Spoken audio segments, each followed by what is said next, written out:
一开始在一块儿那会儿说吧。哦，那会儿我们是本来就从高中开始就认识的，后边考进一所大学嘛。啊，然后后边大学，我们俩一起进了那个舞蹈团。啊，就相处过程中时间长了嘛，就自然而然产生感情了。刚开始在一起其实还挺好的，但那会儿我就发现他有点喜欢玩，就比如说他有时候来寝室找我玩，就跟我那些舍友关系特别好，然后跟他们在一块玩就不理我。然后有一次我舍友他们说我们几个男生一起出去玩吧，一起出去唱歌，然后他们就指名点姓说要把我女朋友也带上。我当时其实心里挺纳闷的，但是我还是带上了。结果一去唱歌那地儿，他们就一直在一块打闹啥的，也不管我，一个人把我晾一边，特无聊。我要打游戏。你自己不合群吗？那你自己合群，你跟他们那个什么玩挺好的，用不着我出面吗？我给你圆场面。然后你那些室友问你，你怎么一天板着个脸啊？有话也不说，也不爱说话。我说没事，他就那样，我还给你圆回来了。你没看那地方气氛挺好的，就你在那一个人在那板着个脸玩手机。你跟他们那么开心，我能开心吗？吃醋了是吧？我就是有点吃醋，生气呢。行，这听明白了，接下来往下说啊。其实更不能忍受的就是我们的主要矛盾啊，因为他现在有钱了，我们俩不是经济差异大嘛，我们俩但其实都是学生啊。他从但那个你自个儿说吧，你怎么赚钱呢？哎，就跟那个爹训女儿，你说你怎么挣钱的？就是大二的时候，我和几个朋友就商量一下，然后我们就说开一个私人影院嘛，然后就一起创业呀什么的，然后就挣了点钱，他就不乐意了。啊，这有啥呀？啊，不是他，自从他有钱之后，他就变坏了，整个人性格变得特别强势。我怎么就变坏了呀？我有那么夸张吗？怎么回事？说说。他就一有钱开始，他性格就整个变得特别强势啊。就拿吃东西来说吧，就之前不管我们俩吃点啥，他也都能跟我好好商量着，还知道我喜欢吃什么，我知道我不能吃辣椒啊。然后每次出去还能跟服务员说不要放辣椒。现在就是他想吃什么就要吃什么，然后要是我不想吃，他就我给的钱，你爱吃不吃？真的假的？也不是，那是我跟他生气呢，就每次出去我问他吃啥，他说随便，然后去哪玩随便，听你的都行。那我一个女生就喜欢听男生说我带你出去，然后就你安排完了，我就在后面跟着就行了。那他有点主见，我能这样吗？什么叫我安排？男生女生不都是平等的吗？我是给你更多选择权，让你当一个新时代的女性。哎，你是新时代的男性吗？大家都一样，对啊，我们都是21世纪的千禧年的儿童啊，为什么要这样呢？搞得像那上世纪一样呢？对，你没跟上那时代的步伐啊。那你怎么弄得非要人照顾你呢？他吃辣，你可以点不辣的嘛。啊，不是有一次我脸上过敏，他非要吃火锅，他吃火锅就吃吧，然后吃了我脸上就过敏过了1周啊，然后还装作没看见一样不管我。不是你过敏又不是因为吃火锅才吃的，他是吃火锅之前就已经过敏了。啊，行，你吃没吃？我吃了呀，他逼我吃的。谁让你吃的？他逼我吃，男女平等，他逼你就吃啊？我要不得稍微照顾一下他吗？吃上强势还有什么强势吗？就更过分的是，他还管我的人际关系啊！就我在大学不是有一关系特好的那朋友嘛，在一个社团认识的，人家真的特照顾我，平时帮我很多忙。有次我跟人家在讨论那个社团里边活动，他来找我玩，我就让他那么稍微做了那么几分钟，他就马上冲我发火，说要我再跟他玩就要跟我分手，让我跟他过一辈子去。真的就不是几分钟的事儿，就他认识那个男生以后，就陪他时间比陪我都还多。他干啥都在一起，我俩出去约会还把他带着，我还照顾他感受，问他吃啥干啥的，然后想一想他想去哪玩，人家干啥都在一起，那他不跟他过跟谁过呀？你跟你的姐妹不也这样吗？你能有姐妹，我就不能有关系好朋友？那我为了你，我好几次我朋友叫我出去，我不都没去吗？反正现在你就性格就这么强势，你就什么都要管，你什么都觉得是我不对了啊。行，吃也管，交友也管，还有什么管啊？而且他竟然跟我达成很多的那种共识，他都给我反悔了，出尔反尔的那样，不守信用。比如说，就我们说好之前不养小动物嘛，因为我有点洁癖，而且我就特别害怕那小动物，我有过敏性鼻炎啊。然后有一次就跟他拌了几句嘴，他就跟我冷战了1天，第2天就给我带回来一只猫回来，而且就直接跟我寝室让我养，我整天像个保姆一样把那个猫供着。不是，也没说要养它寝室，当时我是不知道我们那室友他对那个猫过敏，他什么过敏性鼻炎啊？他一天3天2头往医院跑，啥事儿没有。然后我就说先放你们寝室吧，然后我放假的时候我就把他领回去，我就不让他养，再让那些什么费用我也给他了，我就没说让他养着。就本来那天下雨嘛，然后那只小猫在那楼底下也挺可怜的，我就给它抱回来呗，一点同情心都没有。你说这样你给的钱，你出了费用，你就永远在道德的制高点上。我反正就该这样做呗。您不如直接去雇个保姆行吗？这男生呵，这嘴啊厉害了呀！行，撕毁共同的盟约啊，不守信用，还有什么呀？就他还嫌弃我哦，嫌弃啊！就之前那会儿我就生点小病嘛，就感个冒，他就能马上就端茶送水的那样，然后嘘寒问暖。然后有一次运动会的时候吧，我肠胃炎犯了，就特别严重，我上吐下泻，特别难受。我给他打电话，我说你能来一下吗？然后当时他就说，哎呀，我这忙着呢，你马上给我挂了，特别敷衍那样。他还说我矫情，真搞笑啊！矫情。不是，当时我运动会，然后马上要轮到我了，那我说我马上跑完了我就来呗。那你要我怎么样呀？马上扔下，然后那么多同学等着，然后老师等着，让我马上跑你面前来。比赛重要，我重要。那你不能有点责任心吗？那比赛都已经要开始了，我还扔下来？我不都打电话完了，我跑完了，我马上就把药给你送过去了，照顾你了吗？爱情不就是能为了你放弃全世界吗？一个运动会你就放不下，谈什么恋爱呀？我觉得我就挺委屈的，有点恍惚，女生挺委屈哈。行，还有什么苦？素了。他还嫌我不上进啊！我哪儿不上进？我现在是一个学生，对吧？我就每天好好上课，然后按时上学，抽空打打游戏。还说我不务正业，不规划未来。那现在不就该一个学生就该做这些事儿吗？我什么时候我说你好好上课是不规划未来了？我是说你要有针对性的，然后去选择一些书去看。你现在大3了，你马上大4毕业，然后要写论文什么的，你肯定要有一个规划呀。不是说你一天就在那学校傻听课，傻看着老师讲什么，行就这样记下了。我觉得就现在这个阶段是该做这些事情，我没有你那么厉害，我现在就是个学生，我就只有生活费呀。然后你还嫌弃我这不上进？我嫌弃他也不是从我那个创业之后才开始的，就比如说大1的时候。那个暑假，然后我和他商量着，我就说你去找个兼职吧，然后就锻炼锻炼自己，顺便能挣点钱。那现在大学生做兼职的挺多的呀，是。然后也不是说人家什么没钱才去做呀，就为了锻炼锻炼自己，然后让他学习一下怎么人际交往之类的呗。然后他就说行，答应了。结果我一个暑假回来，人家天天在家打游戏呢，哪儿去找了呀？根本就没有去找。那我有点生气，我就说第2天咱俩去看看呗。然后我就想着那电影院我们有好多同学在那上班啊之类的，说那你去问问人家看能不能上，然后人家经理啊啥的就直接说那你第2天来上班就行了，就挺简单一件事儿，就到他嘴里就是那种难比登天都还难的那种，我就不知道你要努力去做了，怎么可能做不到嘛？那么简单一件事儿就没放心上，没上进。你就帮我去说那么一句话，你就搞定了事儿，你要我去费那么大周折，为什么呢？你搞清楚，不是我要去上班，是你要去。我那找的那兼职对我有什么帮助？对你来说，我那找的那点钱是杯水车薪，你需要我只去找那点钱？那我也没指望你能挣几万的，我只是想让你锻炼一下自己，我错什么了？他现在的生活方式就是纸醉金迷，跟之前完全不一样。之前那会儿我们过校园生活的时候，就是2个人虽然没啥钱，但能手牵手人喝个奶茶呀，去后山逛一逛啥都挺开心的啊。现在他就觉得一定要用物质填满的生活才是那种幸福的生活，不是怎么这么虚伪啊？不是你举例子好不好？怎么用物质填满的？就最比较明显的一点就是，其实这个待会儿那个爱情记忆箱里边就会知道了，先保个密吧。哦，呦，还挺会讲故事的啊。行，你还有什么不舒服的要分手？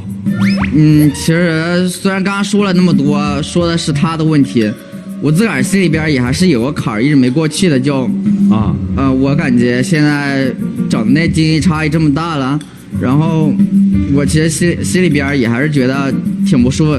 其实我这个不舒服不是因为我觉得怎么，就是跟他在一起之后，老有些人说我什么说你说。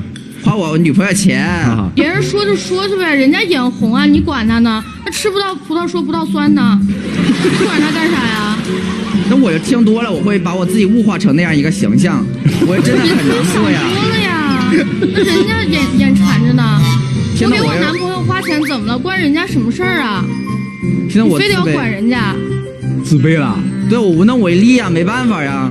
不是那你就努力啊，或者说你就接受现实嘛，就这女朋友比你能干不就完了吗？他就比我能干，但是他就在外面表现那个，你看他穿的衣服都比我华丽。不是这事儿真不赖我呀，这节目组准备的，什么叫我穿的比他华丽啊？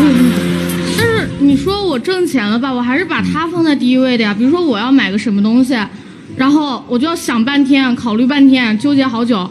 但他一说他喜欢什么东西，我二话不说绝对就给他买了。就有一次我俩逛街去了，然后看到街上有块手表，他觉得挺好看的，但是当时他自己没钱，然后就说算了吧。然后我就过了几天，我就给他买回来了。然后他就挺生气的，我也没见他带我给他买那块表。我问问，就是小伙子在想分手，对吧？嗯，你为啥不分呢？就我觉得你看他又不上进，对吧？就他其实，我觉得我们俩相处挺好的。就比如说我在外面挣钱，他能照顾我呀什么的，然后人也挺靠谱的。啊，我觉得就没什么问题啊，为什么要分呢？对，为什么要分呢？他之前不是这样的，之前真的特别会照顾人感受，特别就是会体谅别人情绪的这样。就是他赚钱之后，他整个人发生了翻天覆地的变化呀。就比如之前吧，那会儿我到月末了，我跟他开个玩笑说，我没钱，我后边只能天天吃白米饭，我好可怜啊。然后他就马上二话不说我带你去吃饭。当时我俩还没那么多钱，他就去带我吃了必胜客嘛。后边也是听他室友说，那是他身上最后100块钱。当时他就还是带我去吃了，他后边自己天天吃一顿饭，还是他室友请的。我当时其实心里边挺感动的，就觉得一个女生能做到这个份儿上，我还是心怀感激，心想以后跟她同甘共苦，同舟共济，然后我1块钱也觉得跟你一起花那样。但是后边好像发现他其实并不需要这样子啊，我好像是一个多余的，我没有存在感。多余吗？不多余啊，我从来就没觉得他多余过。他现在是眼界开阔了，他对我就没那么上心了。哎呦，我的天哪！我跟你说啊，他之前给我那个备注的什么是小甜心、小可爱、小宝贝儿之类的，现在就给我备注的全名，还不改回来。有一次走街上嘛，我当时弹个视频，想看他干什么，好弹过去了，他就跟我说了1、2句话，路上瞅见一熟人，马上跟人家聊去了，就马上给我把那视频给挂了，管都不管我。那朋友之间多久没见面了，就不能聊会儿天呗？那你天天跟我在一起，我走个路上你还能给我弹个视频过来，我让你等一下，怎么了？就没什么问题啊。什么叫相看两不厌啊？你跟我在一起久了，你烦了，那就分手呗，真是。哎呀，我这个很恍惚啊，但是我突然有一个感觉，就像不像那个太极那个阴阳两边，然后阴阳倒置了一下啊，这整场跟他们俩聊天就这感觉。行吧，让我们听听老师们给你们一些建议好不好？我们一起进入丘比特问卷。小郭你好啊！你好，你好。你今天是画了眼影是吗？对，我选的大地色，挺好吧？化妆师给你挑的还是你自己要求？人家说我选的啊，你选的？对，我选的。哦，我平时自个儿会化妆。你对时尚要求挺高的哈。对，我觉得这是对自己的尊重，也对别人尊重。好，向你学习。你今儿是来分手的是吧？对。我怎么觉得不是呢？我就感觉受不了，我心里边不舒服。我觉得你今儿是来抗议的，稍微的耍耍小性子，就是我们所谓那种撒娇来了。其实他变得有钱了，对你来说，你真实的内心想，没有那么完美的人。你想想，为什么你们2个人可以共苦不能同甘呢？是你内心自己有一种不平衡感在作祟。这种不平衡感只有你自己能去打破，别人帮不到你，你也不可能让他倒退回去，对不对？嗯，你说的没错。谢谢你的肯定啊。说完了。对，就说完了，没什么想跟女生说的，就希望如果你打破这种不平衡感，你再说2句嘛，公平一点。让我说他呀，人家挺好的，没什么可说。来，我们下一位老师，来，好嘞。你对自己的外表很自信，对不对？我是挺自信的，但是你现在的言谈话语掩饰不住你内心的恐惧。你其实心很虚的，你是外强中干。为什么呢？因为你觉得你发现你跟你女朋友的距离是越来越远。往日的手牵手，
刚才听你们讲述的时候，听男生讲述的时候，我们会有时候笑。比如说你会撒娇说你以前叫我小可爱小甜心，你现在都不这样叫了。那可能以我们传统观念来讲，男生这样的撒娇萌还是挺有意思的。但我觉得这一切都不是你们的核心，不是说一个男孩子为什么和我们传统意义上所想的大男生的样子不一样。你们的问题在于对待感情的模式，对待生活的模式，一个人对内，一个人对外。男生所有的感受都是你有没有关心我，我拉肚子了你就不能跑步，我现在就不想上进，我认为学生这样做就挺好。所有的都是一个字，我。所有的感受都是一种感受，我。对内的感受，不去在意对方的感受，就会让你呈现出来的是撒娇、卖萌。当在爱情中都是对内的时候，那就离分开不远了，因为相爱是两个人的事。所以我觉得男生如果要是对这段感情希望能够找到合适的方式继续相处，那么请你适度的放掉自己的感受，去关注他。你要去分享他的世界，分享他的感受，你们才能一起往前走啊。而女生，我觉得你又在感情中过于关注对外了，你的感受大多来自于对外。我在创业中得到的价值感，我甚至走在路上碰到了一个之前很长时间没见到的朋友，我关注的都是对外。我希望我通过社交，通过赚钱能够体现自我价值。生活中我们去做事情可以这样，但是感情中，如果你所有都是对外的话，他就会觉得你忽略他，而且你对他的要求什么一定要去打工，一定要去这个赚钱，我认为是不合理的。每个人在不同的阶段有自己选择的自由，不要把自己的对生活的理解强加在别人身上。你过分的伸手到他的生活中，要求他学这个干那个，其实看起来希望他上进，骨子里还是对他不够尊重。他没做错啊，如果他说现在已经毕业了，他不上进，他不努力，他不工作，你可以对他有要求，你甚至可以为此离开他。但是这个阶段你总是拿这个说事儿，他不舒服，你自己也会不舒服。所以尊重彼此生活的阶段，尊重彼此对生活的态度，这是你要去调整的。还有一点，你要去想想你们俩如此的不同，你是否愿意在以后的感情模式中真的就接受自己的男朋友是小可爱？你把他的名字已经改掉了哦，你不想再叫他小可爱了，那你的生活中是否还需要一个小可爱的男生做你的男朋友？如果你能接受并且喜欢这样的存在，那你就要去认可他，去尊重他。如果你不接受自己步子已经走大了，希望对方不是小可爱而是大男人，那你要告诉他，你要让你们都能够找到适合自己的定位，这个决定权真的是在你。所以希望你们都能理清思路，开开心心的。谢谢。你有没有感觉到你比他更柔美？或许吧。你喜欢这样吗？挺喜欢的，我喜欢别人说我长得乖。其实我知道，要承认自己差是一件很难的事情。如果跟你比较的这个人在年龄上、地理上离你很遥远，也许你承认起来还相对容易。但如果这个人就在你身边，你要向众人承认我在某一方面，比如说挣钱，我就比他差，这的确很难。你知道为什么很难吗？因为你把这个问题走向了极端。你或许在想，如果我一旦要是承认了我挣钱比我老婆差，或者比我女朋友差，那我就一无是处了。事实上不是这样，我在挣钱能力上比他差，但并不代表我是没有价值的。你明白这一点？明白。所有非常美丽而夺目的事物一定会有一个陪衬，但是你要知道，陪衬是有价值，而你恰恰走入了一个误区，就是一旦我向大家承认了我低了头，我不如我女朋友，那我就一无是处了。错，如果你能够踏踏实实地看着她飞得越高越远，关心她飞得累不累，那么你的这个陪衬就做得很踏实。你这种踏实的价值远远超过了他挣钱本身的价值。他总有挣不到钱的时候。当有哪天他生意溃败的时候，你能像他一样拿出100块钱来请他吃必胜客，无论何时何地，有我的一半也有你的一半。其实这种价值是最珍贵的。你又何必在别人稍微好了一点的时候就一定要反唇相讥，就一定要去奚落他呢？又何必呢？所以我在最开始我问你，难道别人说你比他更柔美，你高兴吗？错误，应该别人说你比他更包容更宽阔才更有价值。其实你长得怎么样，面容精不精致并不重要，关键是你的内心能不能像海一样去包容。他今天挣了钱了，他有点骄傲了，我能接受，我能理解，因为我是他的爱人。他哪天落魄了，我依然可以接受，因为我从来没有因为图他的钱而跟他在一块儿。你说呢？是的。所以说你心里始终要做到不卑不亢。当然这对于你现在来说很难，因为你年轻。很多年轻人像你这种年纪，一旦自己的女朋友挣钱能力比自己强，或者是在学生会当了干部比自己牛，交际关系比自己广，很多男人都会显示出比你更多的心胸狭窄。所以这不为难你，但是你一定要切记，如果你要是爱他，你就尽量往这方面去靠，包容一点，好吗？你也别嘚瑟，你一定是在某些言语上刺激他了，只是你茫然不知而已。基本的尊重是必要的，好吗？行，就这样。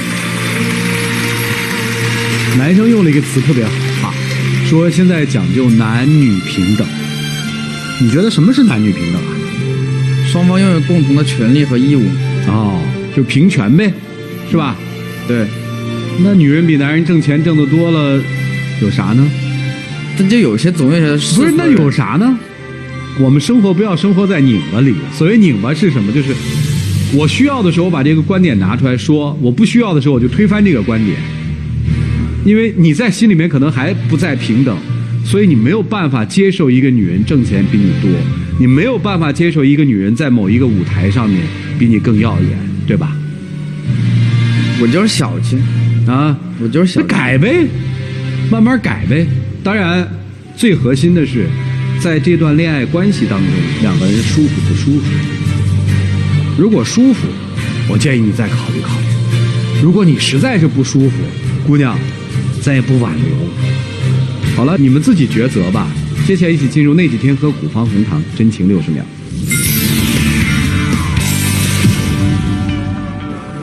你想咋的嘛？我觉得你现在找不这么快，我反正跟不上了。我可能就是现在没有这么大能力吧。我就是一个普普通通的学生，我做不到像你那样子。所以说，我这样子的话，被你这样拖着走，我会很累的。这样对你也不好。放开我，你可以走得更远啊。所以说，我觉得分手吧，真的。你说我走太快了，那我现在不走了行吗？我停下来等你行吗？我跟着你一起努力，慢慢爬上去不行吗？就是在一起3年，我就觉得我们俩都挺好的，经历了那么多事情，就为什么要分手呢？这样回不去了。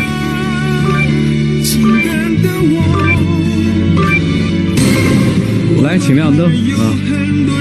来吧，看看你们记忆箱里面放的什么记忆，打开吧。刚才不是留了个悬念吗？开箱吗？来。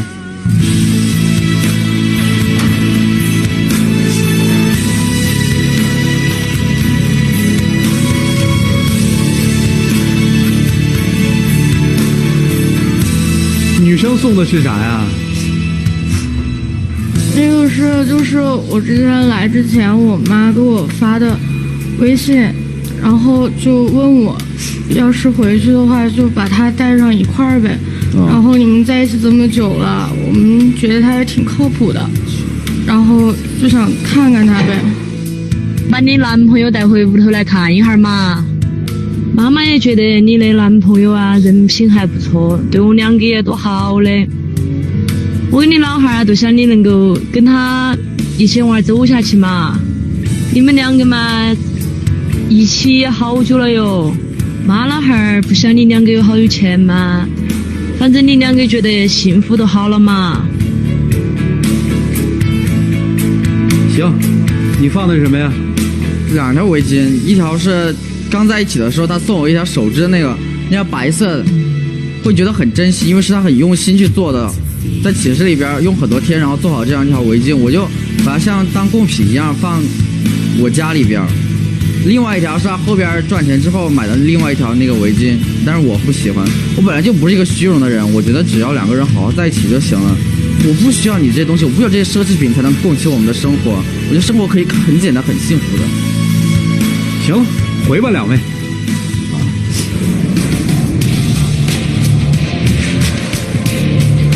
来，请关门。来吧，看看年轻人自己的选择，请开门。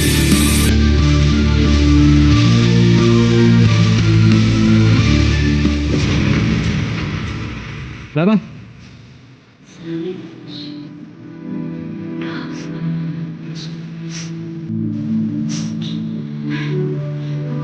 有话说吗？